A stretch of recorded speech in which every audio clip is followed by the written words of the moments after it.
Imagine facing a city with walls so massive, they seemed impossible to defeat, yet the Israelites, under Joshua's leadership, didn't rely on weapons or brute force.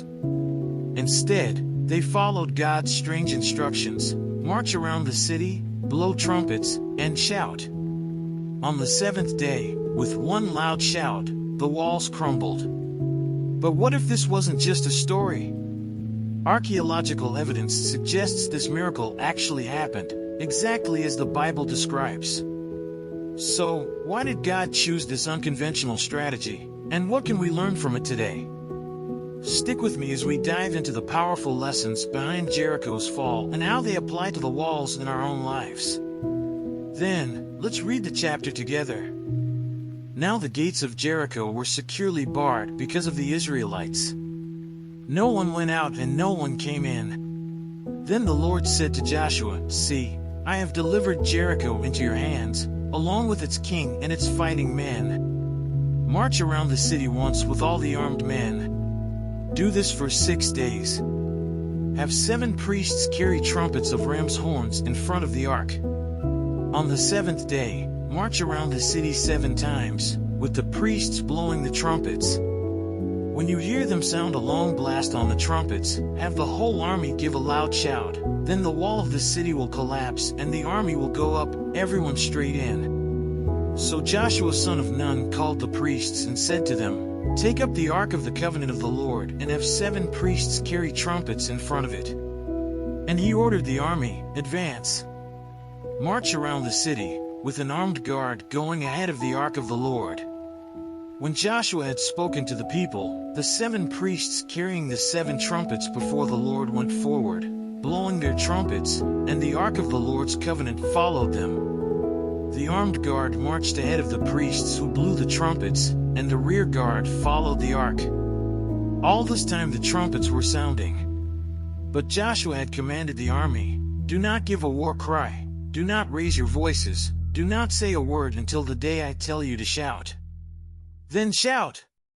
So he had the ark of the Lord carried around the city, circling it once. Then the army returned to camp and spent the night there. Joshua got up early the next morning, and the priests took up the ark of the Lord. The 7 priests carrying the 7 trumpets went forward, marching before the ark of the Lord and blowing the trumpets. The armed men went ahead of them and the rear guard followed the ark of the Lord, while the trumpets kept sounding. So on the 2nd day they marched around the city once and returned to the camp. They did this for 6 days. On the 7th day, they got up at daybreak and marched around the city 7 times in the same manner, except that on that day they circled the city 7 times. The 7th time around, when the priests sounded the trumpet blast, Joshua commanded the army, "Shout! For the Lord has given you the city. The city and all that is in it are to be devoted to the Lord. Only Rahab the prostitute and all who are with her in her house shall be spared, because she hid the spies we sent. But keep away from the devoted things, so that you will not bring about your own destruction by taking any of them. Otherwise you will make the camp of Israel liable to destruction and bring trouble on it.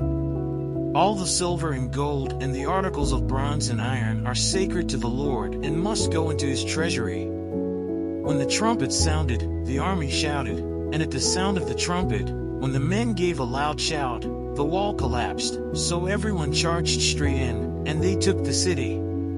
They devoted the city to the Lord and destroyed with the sword every living thing in it, men and women, young and old, cattle, sheep and donkeys.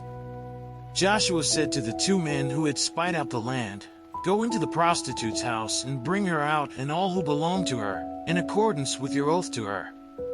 So the young men who had done the spying went in and brought out Rahab, her father and mother, her brothers and sisters and all who belonged to her.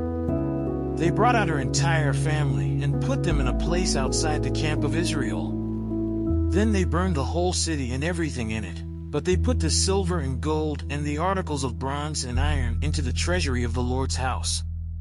But Joshua spared Rahab the prostitute, with her family and all who belonged to her, because she hid the men Joshua had sent as spies to Jericho, and she lives among the Israelites to this day. At that time Joshua pronounced this solemn oath, "Cursed before the Lord is the one who undertakes to rebuild this city, Jericho. At the cost of his firstborn son he will lay its foundations, at the cost of his youngest he will set up its gates." So the Lord was with Joshua, and his fame spread throughout the land. Let's say a quick prayer to thank the Lord for his mercy. God, thank you for revealing such powerful truths through this study.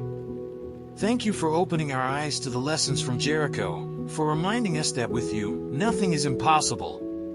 Please help us take this knowledge and apply it to our everyday lives. When we face walls that seem too high to climb, give us the faith to trust your plan, even when it doesn't make sense. Guide us, Lord, to act in your timing and strength.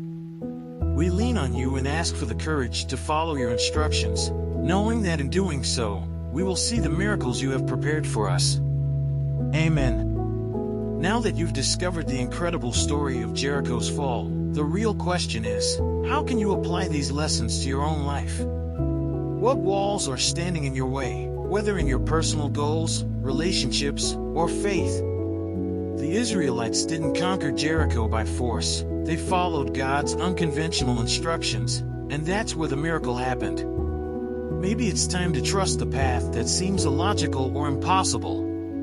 What marches are you being called to today, and how can you align with God's timing and instructions? Don't wait for the perfect plan to appear. Sometimes the breakthrough happens when we step out in faith, just as Joshua did. Think about this. What would happen if you applied the same strategy to the challenges in your life? Could you trust that God has a way of making things work, even when they seem impossible? If you feel inspired, don't keep it to yourself. Share your thoughts. Tell me what walls you're ready to bring down, and let's keep this conversation going. And hey, don't forget to subscribe to the channel and turn on notifications so you don't miss out on more life-changing insights. Let's keep learning together, because the next breakthrough could be just around the corner. And, as always, don't forget to check the last video and learn more about the scriptures.